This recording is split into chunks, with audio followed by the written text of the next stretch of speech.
नमस्कार, मैं राज पुरोहित मधुर जी। आप देख रहे हैं एस्ट्रो तक। पावन पवित्र आश्विन माह का एक सुंदर सा शारदीय नवरात्र आ रहा है। इस नवरात्र में, शारदीय नवरात्र में माँ भगवती को विभिन्न रूपों में पूजा जाएगा, जिसमें नव दुर्गा का एक पवित्र स्वरूप है। माँ भगवती नव दुर्गा के स्वरूप में अनेक घरों में, इस पूरे ब्रह्मांड में, इस पूरे पृथ्वी पर प्रत्येक जनमानस के अंतर हृदय में विराजेंगी। सबसे बड़ी बात यह है कि यह नवरात्रि का पावन पवित्र पर्व किस दिन से शुरू हो रहा है। अब आपको बता दें, माँ भगवती का यह पवित्र पर्व, जिसका प्रारंभ गुरुवार के दिन से हो रहा है, 3 अक्टूबर को घट स्थापना है। घट स्थापना के संबंध में आपको बता दें कि कलश किस प्रकार से मंगाएं और रखें। पहली बात, यह पंचभौतिक शरीर है। पंचभौतिक शरीर में जिस प्रकार से काम, क्रोध, मद, लोभ, अहंकार, ईर्ष्या आदि तमाम प्रकार के असाध्य रोग जहाँ पर शामिल रहते हैं, वहीं पर भगवान भी निवास करते हैं। भगवान आपके अंतर हृदय में निवास करते हैं। बुद्धि में साक्षात सरस्वती निवास करती हैं। आपकी जिह्वा पर साक्षात सरस्वती निवास करती हैं। यानी आपका खान पान, आपका चिंतन, आपके द्वारा बोला गया मंत्र या किसी भी प्रकार का उच्चारण, वो कितना पवित्र होगा, कितना संयमशील होगा, यह सारी बातें समझने योग्य हैं। अब इस पवित्र नवरात्रि में आपको बता दें कि घट स्थापना जो होनी है, उसमें हम किस प्रकार के कलश का इस्तेमाल करें। कलश बहुत सारे लोग हैं, वह धातु कलश रखते हैं, जिसमें पीतल है, तांबा है, जिसमें चांदी के कलश हैं, जिसमें स्वर्ण कलश हैं। व्यक्ति अपनी सामर्थ्य के अनुसार और अपनी श्रद्धा के अनुसार रखता है। यह बात बिल्कुल स्पष्ट है कि शास्त्रों में लिखा गया है कि अगर सोने के कलश को भी रख करके आप श्रद्धावत पूजन नहीं करते हैं, तो उस स्वर्ण कलश में रखे गए जल से किसी भी प्रकार का न तो कोई लाभ मिलता है और ना ही वह पूजन यज्ञ सफल होता है। आपको बताते चलें कि मिट्टी का जो कलश है, मिट्टी के कलश की भूमिका जीवन में क्या होती है, ये बड़ा प्रश्न है। मिट्टी के कलश में अगर कच्चे घड़े में जल डाला जाएगा, तो वह कच्चे घड़े का जल बहुत कम समय तक रह करके जल तो खत्म ही हो जाएगा, जल समाप्त हो जाएगा, लेकिन वह कलश को भी समाप्त कर देगा।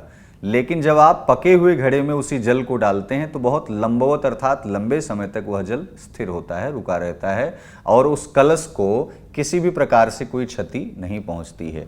यह मिट्टी का कलश आपके जीवन में दोस्तों यह संकेत देता है कि जब जब आप अपने जीवन में सुलझे हुए रहेंगे, जब जब आप अपने जीवन में धैर्य को धारण करेंगे, जब जब आप अपने जीवन में धर्म को धारण करके चलेंगे, तो विपत्ति रूपी किसी भी प्रकार की कोई आक्रामकता आपके जीवन में शामिल हो रही है, कोई आपके जीवन में किसी भी प्रकार की अनैतिक घटना शामिल हो रही है, तो आप यकीनन मानिए उस पके घड़े की तरह आप उसे झेल जाएंगे और एक दिन वह विकट से विकट, विषम से विषम परिस्थिति मुस्कुराते हुए आपके पास से दूर हट जाएगी। क्यों? कहा गया है कि धैर्यवान जो व्यक्ति होता है, संघर्ष पथ पर जो मिले, यह भी सही वह भी सही, वरदान मांगूंगा नहीं। अर्थात जब हम धर्म के रास्ते पर होते हैं, तो हमें कितनी भी प्रकार की यातनाएं कहीं से भी सताने का प्रयास करें, लेकिन हम हिलेंगे नहीं। हम किसी भी प्रकार से हमेशा अडिग रहेंगे। किसी भी प्रकार से हम अपनी परिस्थितियों को लेकर के ना तो रोना रोएंगे और ना ही उससे विमुख होंगे। यानी कर्तव्य पथ पर जो मिले, यह भी सही वह भी सही। जब हम धर्म के रास्ते का अनुसरण करते हुए चलते हैं दोस्तों, तो तमाम प्रकार से आपत्तियां आपका चरण चूमने लगती हैं। आपके साथ, आपके आसपास, आपके इर्द गिर्द तमाम प्रकार से वो घेरने लगती हैं। प्रयास ये करना चाहिए कि आने वाली जो आपत्तियां हैं, जो वायरस हैं, तमाम प्रकार की सोच है, नकारात्मकता है, उससे बचने के लिए ही हम लोग धर्म करते हैं। और उस धर्म में जब हम एक देवी देवता की उपासना के लिए आगे बढ़ते हैं, तो यकीनन मानिए उस एक देवी देवता की उपासना आपको एक लंबे समय तक, लंबे अवधि तक, लंबी दूरी तक, आपके कार्य संपन्न होने तक, आपकी मनोकामना पूर्ण होने तक आपके साथ रहते हैं। अब आपको किस दृष्टि से हम बता रहे हैं, इस जो एक व्यक्ति को मैंने कहा, एक देवता को मैंने कहा, ऐसे ही किसी भी पूजन में हम कलश की स्थापना करते हैं। और ठीक ऐसे ही घट स्थापना हम नवरात्रि में करते हैं। नवरात्रि में जो घट स्थापना है, कहा गया है उसमें साक्षात भगवती का स्थान होता है, भगवती को स्थापित किया जाता है, जिसे हम घट स्थापना कहते हैं। घट स्थापना में भगवती का स्वरूप किस रूप में आता है आपको बता दें। कलशस्य मुखे विष्णु, कंठे रुद्र समाश्रितः, मूले त्वस्य स्थितो ब्रह्मा, मध्ये मातृगणा स्मृता, और कुक्षौ तु सागराः सर्वे सप्तदीपा वसुंधरा, ऋग्वेदोऽथ यजुर्वेदः सामवेदो ह्यथर्वणः, अंगैश्च सहिता सर्वे कलशं तु समाश्रिता, अत्र गायत्री सावित्री शांति पुष्टिकरी तथा। गायत्री सावित्री आदि देवियां उसमें जब समाहित होती हैं तो आप यकीनन मानिए कि आपके मन में, आपके शरीर में, आपके घर में हर प्रकार से शांति आती है।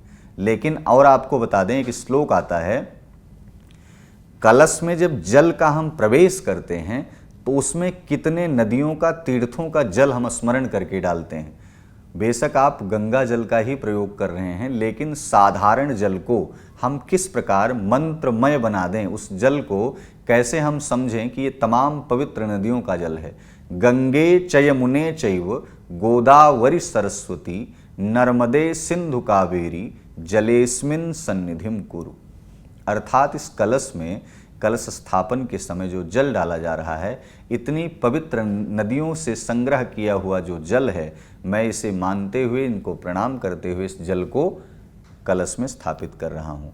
वही कलश का जल 9 दिन तक जब पूजन होता है, तो जब विसर्जन होने लगता है कलश, तो आप मानिए कि उस कलश के जल को जो असाध्य रोग है, असाध्य से असाध्य रोग, यानी कि आपके जीवन में तमाम प्रकार के ऐसे रोग होंगे जो आप कह सकते हैं कि कई बीमारियां होंगी जो दवा से नहीं ठीक हो रही हैं, इस माँ भगवती के कलश के पूजन के प्रताप के जल के पान करने से उस रोग में दवा भी कार्य करने लगेगी। दवा तो कार्य करेगी ही करेगी, साथ साथ क्या होगा, वह रोग जड़ से समाप्त हो जाएगी, क्योंकि यह अमृत का प्याला 9 दिन तक साक्षात भगवती के चरणों में रखा रहता है। अब कलश वाली विवेचना आपको मैंने बता दिया कि मिट्टी का कलश बेहद महत्वपूर्ण है। इस कलश को रखते हुए आप भगवती की उपासना करें। कलश रखना किस विधि से है यह भी आपको बता दें। कलश में स्वास्तिक बना होना चाहिए। स्वास्तिक लाल रोली से ही आपको स्वास्तिक बनाना चाहिए या फिर सिंदूर से बनाना चाहिए। उसका कारण आपको बता दें कि कलश से, अगर कलश पर सिंदूर से स्वास्तिक बनाते हैं तो वो माताएं, वो बहनें अपने लंबे सुहाग के लिए, अपनी रक्षा के लिए, अपने पति की रक्षा के लिए, परिवार की रक्षा की कामना करती हैं।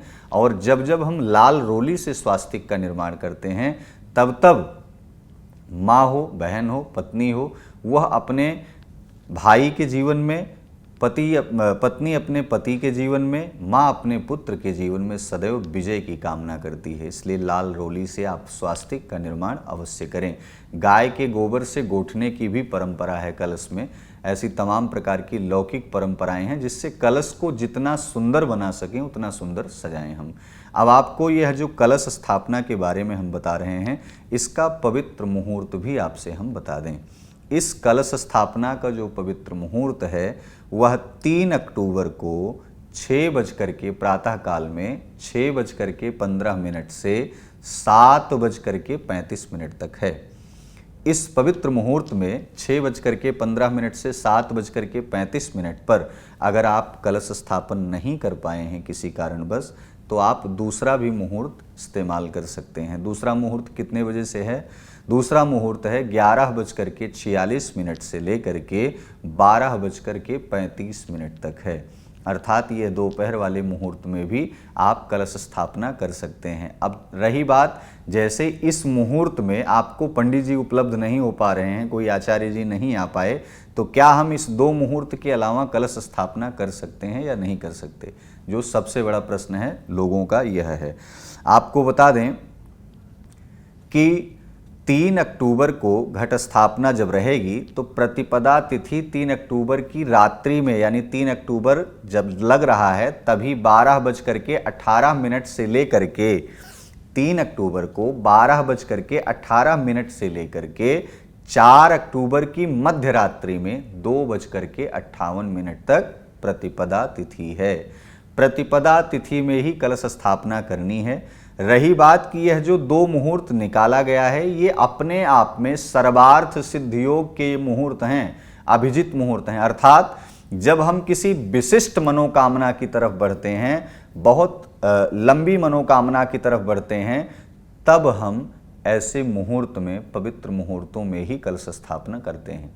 अगर आप किसी मनोकामना को लेकर के इस पूजन को नहीं कर रहे हैं, केवल भक्ति के प्राकट्य के लिए, अपनी शांति के लिए, अपने परिवार की उन्नति के लिए अगर आप यह पूजन कर रहे हैं, कलश स्थापना कर रहे हैं, तो एक बात आपको मैं स्पष्ट कर दूं कि कलश स्थापना आप इन मुहूर्तों के अलावा भी आप 2 बजे दोपहर तक कलश स्थापन कर सकते हैं।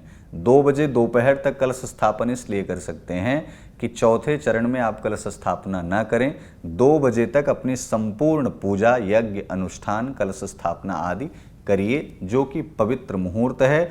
और सबसे बड़ी बात यह है कि दिनों में सबसे श्रेष्ठ गुरुवार, अर्थात इस गुरु पर साक्षात गुरु के सानिध्य में, गुरुवार के दिन नारायण की सानिध्य में यह कलश स्थापन होगा। तो इसलिए किसी भी प्रकार का आप मानसिक तनाव ना लेते हुए अगर इस मुहूर्त पर कर सकते हैं तो बहुत अच्छा है।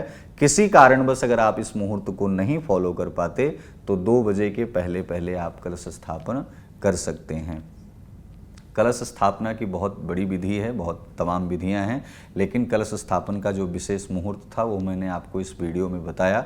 कलश में आप कंठ पर लाल रोली अवश्य लपेटना है, लाल मौली अवश्य लपेटना है। लाल मौली अर्थात कलावा, कलावा 3 बार लपेटना है। इसलिए कलशस्य मुखे विष्णु कंठे रुद्र समाश्रितः, साक्षात रुद्रावतार उस कंठ पर, जैसे भगवान शिव के कंठ पर हलाहल विष आकर के रुका था, ऐसे ही उस कलश पर रुद्र के, अर्थात उस कलश के कंठ पर साक्षात जब रुद्र बैठते हैं तो हम उनका बंधन करते हैं कि आने वाली आपत्तियां किसी भी प्रकार से, दैहिक, दैविक, भौतिक, तीनों प्रकार की आपत्तियां जो भी आएं, साक्षात शिव उसे रोकने का प्रयास करें। इसीलिए मैंने कहा 3 बार उस सूत्र को आपको लपेटना है। तो आपको यह ध्यान रहे कि कलश स्थापना में यह विशेषकर 3 बार उस रक्त सूत्र को, लाल सूत्र को लपेटना है। अब कलश स्थापना करनी किस दिशा में है? कहा गया है कि ईशान कोण देवताओं, देवता तुल्य दिशा मानी जाती है, देवताओं के लिए कहा जाता है। अब आपको बता दें, पूरब या उत्तर के कोने पर भी आप कलश की स्थापना कर सकते हैं। दक्षिण दिशा की तरफ मत रखिएगा कलश, बाकी किसी भी दिशा का प्रयोग कर लीजिएगा, लेकिन पूजन का जो विशेष कर दिशा मानी जाती है वह ईशान कोण मानी जाती है। यदि आप किराए के मकान में रह रहे हैं, जगह का अभाव है, तो आप पूर्व दिशा में या पश्चिम दिशा का भी प्रयोग कर सकते हैं। खास करके पूर्व और उत्तर की जो दिशा मानी जाती है वो देवताओं के लिए सबसे पवित्र दिशा मानी जाती है। और हम इस दिशा का चयन क्यों करते हैं? क्योंकि देवताओं से हमारा तारतम्य जल्दी जुड़ जाए।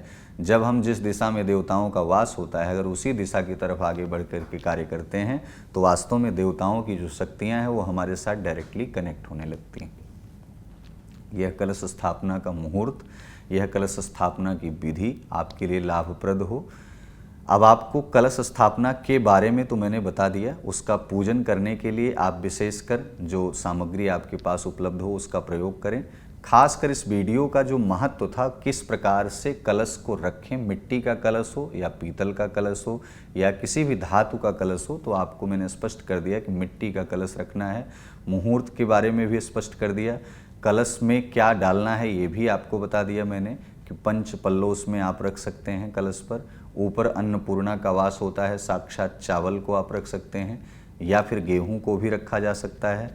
और अन्य आप सर्वौषधि, पंचरत्न, सप्तमृत्तिका आदि चीज़ें कलश में समाहित करें। 5 गांठ हल्दी की भी डालें, 1 सुपारी डालें, 1 सिक्का डालें उसमें। और इतना करने के बाद उसमें हल्दी डालने, जो 5 गांठ है। यह सब करने के बाद आप कलश को स्थापित करेंगे पूर्व या उत्तर दिशा की तरफ। इस कलश में स्वास्तिक का निर्माण होगा। आदि जब इस कलश के विसर्जन का समय आएगा तो आपको हम बता दें कि कलश के विसर्जन के समय जब यज्ञ अनुष्ठान संपन्न हो जाएगा, उस कलश का जल निकाल करके जो मुख्य 9 दिन का व्रत माताएं रखती हैं या पुरुष वर्ग जो भी रहेंगे, उनके शरीर पर उस जल का जलाभिषेक किया जाए, उस जल का पान कराया जाए। कोई रोगी व्यक्ति हो, उस रोगी व्यक्ति को भी उस जल का पान कराया जाए। उस जल को आप कुछ समय तक अपने घर में रख सकते हैं, लेकिन शुद्ध रूप से रखें, और नहीं तो उस कलश के साथ ही उसका विसर्जन कर दें। रखा हुआ नारियल फोड़ करके तोड़ करके खाना नहीं चाहिए। रखे हुए नारियल को लाल कपड़े में लपेट करके, कलश पर जो नारियल रखें लाल कपड़े में लपेट करके आप उसे अपने घर में स्थापित कर दें। आने वाला जो अगला नवरात्र होगा उसमें उस नारियल को विसर्जन करके फिर दूसरे नारियल को आप रख लीजिएगा। उस नारियल में श्री की पूजा होती है, लक्ष्मी की साक्षात कृपा शक्ति समाहित होती है। फोड़ करके खाने से व्यक्ति ऊर्जावान तो हो जाएगा, लेकिन कृपा नहीं प्राप्त हो पाती है। तो इसलिए उस नारियल को आप रख लें। नारियल रखना किस विधि से है? बहुत सारे लोग कलश पर नारियल खड़ा करके रख देते हैं। तमाम प्रकार के लोग ऐसे हैं जो उसकी पृष्ठभाग को आगे की तरफ कर देते हैं, आँख जो बनी है वो पीछे की तरफ कर देते हैं। नारियल रखने की जो विधि है, नारियल में चक्षु होते हैं, नेत्र होते हैं, वह नेत्र आपकी तरफ हो। नारियल पहली बात छिला हुआ रख रहे हैं तो उसकी शिखा को पूरा मत निकालें।